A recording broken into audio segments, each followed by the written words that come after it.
بسم الله الرحمن الرحيم.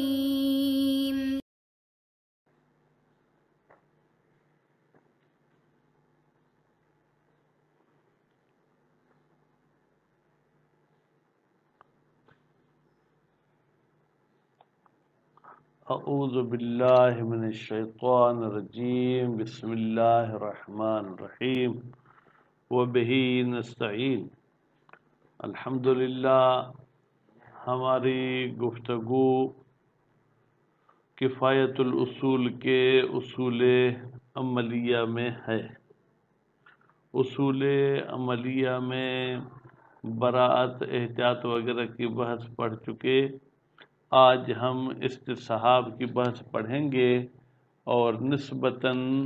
یہ استصحاب جو ہے یہ جناب لمبی چوڑی بحث رکھتا ہے، تو کوشش کریں گے کہ انشاءاللہ اس کو بھی کسی حد تک اپنے وقت کے اندر پورا کریں۔ استصحاب میں پہلے تو صرفی حوالے سے یہ آپ کے سامنے گفتگو کریں گے کہ استصحاب صرفی لحاظ سے کیا ہے، اس کے بعد استصحاب کی معنی آپ کو بتائیں گے، اور ساتھ میں پھر استصحاب کی تعریف بتائیں گے۔ تو جب بھی کسی چیز کی تعریف کی جاتی ہے تو اس تعریف میں یہ کہا جاتا ہے کہ جامع افراد ہو، یعنی تمام وہ چیزیں جو استصحاب ہیں وہ اس میں شامل ہو جائیں، اور ہر وہ چیز جو استصحاب نہیں ہے وہ اس میں شامل نہیں ہونا چاہیے، یعنی مانع اغیار ہونا چاہیے۔ تو استصحاب کہتے ہیں کہ یہ مصدر ہے باب استفعال کا۔ استفعال، اب اس میں اس کے اصلی حروف ہیں صاد حا با، یعنی یوں سمجھیں کہ صحب، ٹھیک ہے۔ پھر اس سے صحبت کا لفظ بھی نکالا جاتا ہے۔ صحبت کا مطلب کیا ہوتا ہے جناب؟ کسی چیز کا اپنے ساتھ رکھنا۔ استصحاب یہاں طلب کی معنی بھی بھلی آپ نہ کریں تو بھی وہی ثلاثی مجرد والی معنی تو کریں گے۔ تو جو شخص استصحاب کرتا ہے اس کو مستصحب بولتے ہیں، اور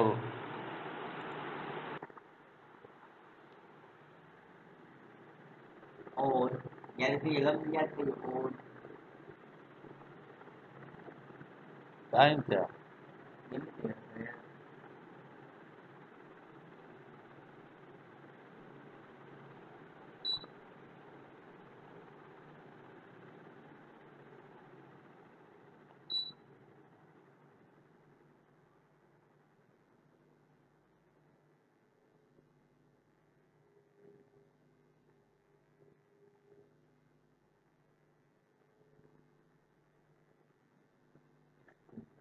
اور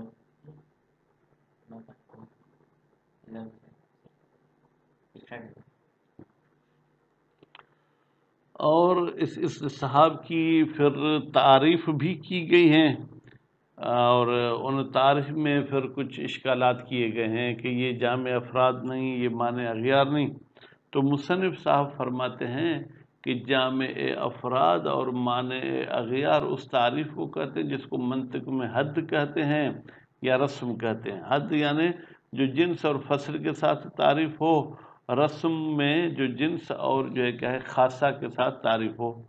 فرماتے ہیں یہ حقیقت میں نہ حد ہے نہ رسم ہے، بلکہ یہ جو ہے کیا ہے توضیح الاسمی، صرف نام کی وضاحت ہے، استصحاب کے نام کی۔ تو اس لیے اس پر جو ہے کیا ہے یہ اس قسم کے اعتراض کرنا کہ جامع افراد نہیں، مانع اغیار نہیں، کہتے ہیں کہ یہ اعتراضات جو ہے کیا ہے وہ بغیر کسی فائدے کے ہیں۔ تمام کی تمام تعریف جو کی گئی ہیں وہ سب کی سب ایک ہی معنی کی طرف وہ اشارہ کرتی ہیں۔ وہ کون سی تعریف ہیں جو اس کے حوالے سے کی گئی ہیں؟ فرماتے یا تو یوں کہیں کہ استصحاب کا مطلب ہے استصحاب، یہ فصل جو ہے کہ جناب استصحاب کے بارے میں ہے، وہ فی حجیت ہی، اور یہی فصل استصحاب کے حجیت کے بارے میں بھی ہے۔ کیا استصحاب حجیت ہے یا حجیت نہیں رکھتا ہے؟ اثباتاً و نفیاً،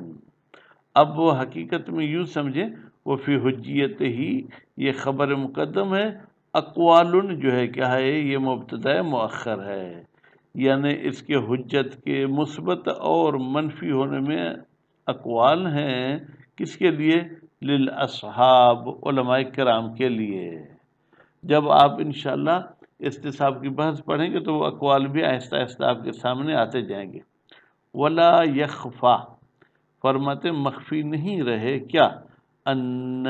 عباراتہم، بتحقیق علماء کرام کی جو عبارات، جو الفاظ آئے ہیں فی تعریف ہی، استصحاب کی تعریف میں، وہ انکانت شتا، اگرچہ وہ عبارات زیادہ ہیں، کانت میں ایک ضمیر ہے جو جناب پلٹ رہی ہے ان عبارات کی طرف، اگرچہ وہ کافی سارے ہیں، جیسے ہمارے استاد اصول فقہ کے ہوتے تھے، وہ کہتے تھے عباراتنا شتا و حسن کا واحد و کل الی ذاک یشیر، الا انہا، سوائے اس کے کہ یہ جو عبارات ہیں تشیر الی مفہوم واحد، ایک ہی مفہوم کی طرف اشارہ کرتی ہیں، وہ معنی فارد، اور ایک ہی معنی کی طرف اشارہ کرتی ہیں، وہو، جناب وہ معنی واحد کیا ہے؟ الحکم ببقاء الحکم، حکم کرنا کہ وہی حکم باقی ہے۔ مثلا جو ہے کیا ہے، پہلے آپ باوضو تھے، ابھی حکم کریں گے باوضو ہیں، پہلے جو ہے کیا ہے فرض کریں کہ آپ کا گھر فلاں جگہ پہ تھا، ابھی بھی آپ حکم کریں کہ آپ کا گھر وہیں پر ہے، خوب، بس حکم کریں بے بقائے حکم، او موضوع، یا حکم کریں کہ موضوع باقی ہے، وہ کون سا موضوع؟ ذی حکم، جس موضوع پر جو ہے کیا ہے کوئی حکم لاگو ہوتا ہے، شک فی بقائہی، شک کیا گیا ہے کیا وہ موضوع باقی ہے یا نہیں۔ مثلا زید کو عادل سمجھ کر آپ نماز پڑھتے تھے، آج آپ کو شک ہو رہا ہے تو اس کے پیچھے نماز پڑھنا یہ حکم ہے، زید موضوع ہے۔ فرماتے ہیں یہ جو آپ حکم لگاتے ہیں بقا کا، یہ کیوں لگاتے ہیں؟ کہتے ہیں اس کے 4 اسباب ہو سکتے ہیں، اما، یا تو اس لیے یہ آپ حکم لگاتے ہیں من جہت بناء العقلاء علی ذالک، کہ عقلاء نے یہ فیصلہ کیا ہوا ہے، وہ بنا رکھتے ہیں اس بقا پر، فی احکامہم العرفیہ، اپنے عرفی احکاموں میں، مطلقہ، چاہے بیع ہو، چاہے شرع ہو، چاہے ذاتی افعال ہوں، ٹھیک ہے۔ کل میں نے گائے بیچی تھی، آج شک کرتا ہوں کہ وہ گائے میری ہے اس کی، اور جب کل اس کی ہو چکی تھی تو آج بھی اس کی ہے۔ او فی الجملہ، یا آپ یوں کہیں کہ جناب یہ بقا والا حکم ہر جگہ پر نہیں کرتے، مطلقاً نہیں کرتے ہیں، فی الجملہ یعنی خاص اہم کاموں میں استصحاب کرتے ہیں۔ خوب، اب فرماتے ہیں تعبدن، یہ دوسرا سبب ہے، یا تو آپ کہیں کہ بنا عقلاء کی وجہ سے، یا تو آپ کہیں تعبدن، یعنی عقلاء کی پیروی کرتے ہوئے آپ استصحاب کو مانتے ہیں، خوب، اور اگرچہ اس کی وجہ سے آپ کو ظن وغیرہ حاصل نہ ہو،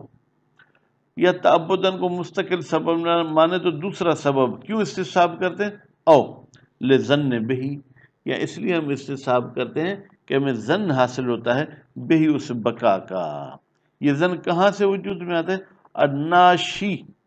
یہ ظن وجود میں آتا ہے ان ملاحظت ثبوت ہی سابقاً،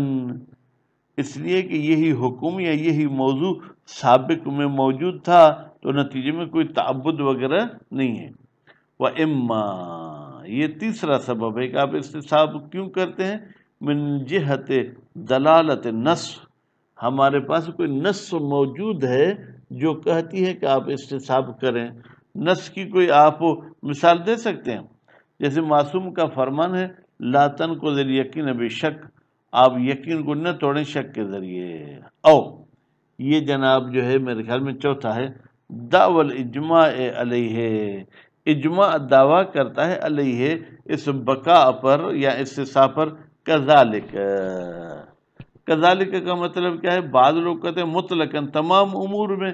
بعض لوگ کہتے ہیں نہیں فی الجملہ، یعنی اہم امور میں اجماع کہتا ہے کہ آپ استصحاب کریں، حسب ما یأتی الاشارۃ الی ذلک مفصلا، فرماتے کہ یہ تو یہاں پر ہم نے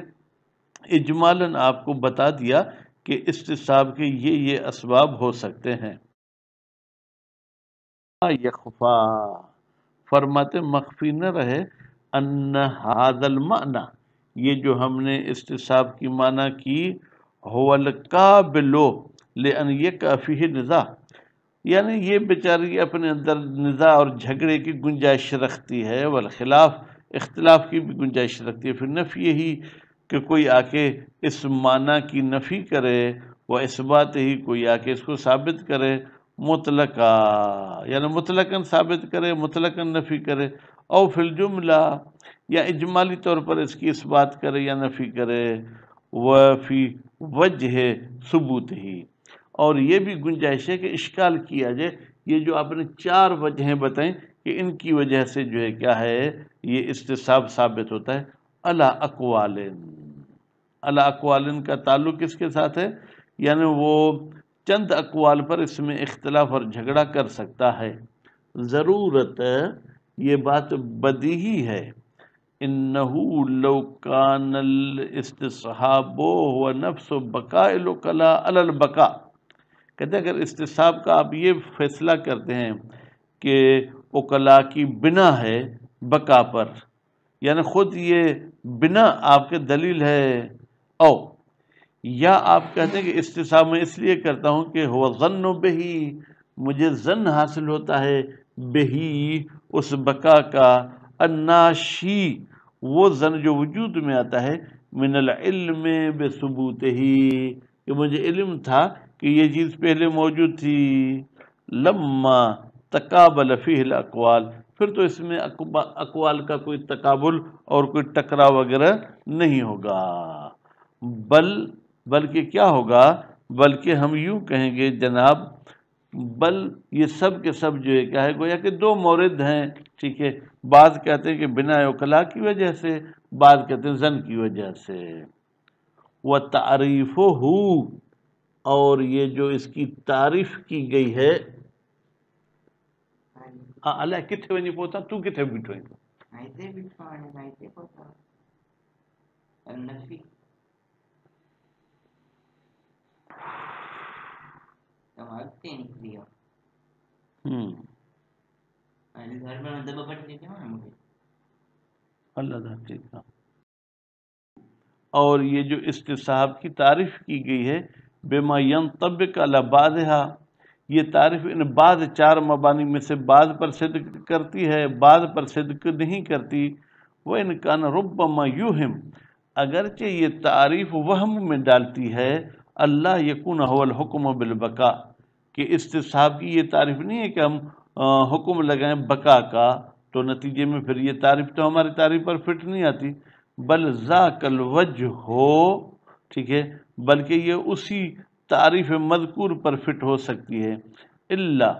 انہ، سوا اس کے کہ یہ جو تعریف وہم میں ڈالنے والی ہے، حیث لم یکن بحد، بھئی یہ حد بھی نہیں ہے خوب جس میں فصل وغیرہ کو ذکر کیا گیا ہو، ولا برسم، اور یہ رسم بھی نہیں ہے جس میں خاصا ذکر کیا گیا ہو، بل من قبیل شرح الاسم، بلکہ یہ صرف لفظی وضاحت ہے، خوب، اور صرف اس معنی مطلب کو واضح کرنے کے لیے ہم نے پیش کی ہے، کما هو الحال فی تعریفات غالباً، جیسے کہ غالباً تعریفات میں شرح اسمی ہی کی جاتی ہے، لم یکن لہو، پھر نہیں ہوگی جناب اس تعریف کے لیے دلالت کس پر، کہ علی انہ نفس الوجہ، کہ یہ خود جو ہے کیا ہے جناب، انہوں نے معرف کا قصد کیا ہے کہ استصحاب کیا ہے، بل الاشارۃ الیہ، بلکہ یہ اس تعریف میں اشارہ کرنا چاہتے ہیں اس استصحاب کی طرف، واللذا، اسی وجہ سے کہ یہ شرح اسمی ہے، حقیقی تعریف نہیں ہے، لا وقع للاشکال، کہتے ہیں کوئی گنجائش نہیں ہے اعتراض کرنے کی، علی ما ذکر فی تعریف ہی، جو اس استصحاب کی تعریف میں کیا گیا ہے، بے عدم طرد، کہ بھائی یہ معنی اغیار نہیں ہے، او عکس، یا آپ کہیں کہ یہ جامع افراد نہیں ہے، فإنہ، بتحقیق شان یہ ہے لم یکن بہی، یہ نہیں ہے تعریف جناب، کیا تعریف نہیں ہے؟ جو ہم نے تعریف اسمی کے باسن، اس میں کوئی اعتراض نہیں ہے. اذا لم یکن بالحد او رسم، جب یہ نہ حد ہے نہ رسم ہے، باسن، اس میں کسی قسم کا کوئی اعتراض نہیں ہے. خوب، تو اب کیا ہو گیا؟ فنقد ہے، یہ بات واضح ہو گئی کہ ان ذکر تعریفات القوم لہ، یہ جو علماء اصول نے تعریفات کی ہیں اس استصحاب کی، وما ذکر فیہا، اور جو ان تعریفات میں ذکر کیے گئے ہیں کیا، من الاشکال، اشکالات وغیرہ، بلا حاصل، ان میں کوئی فائدہ نہیں ہے، وتطویل بلا طائل، اور ان کو ایسے ہی جو ہے کیا ہے لمبا کیا ہے، جبکہ اس کے جو ہے کیا ہے جناب طول دینے میں کسی قسم کا کوئی فائدہ نہیں ہے. صلی اللہ علیہ محمد و آل محمد.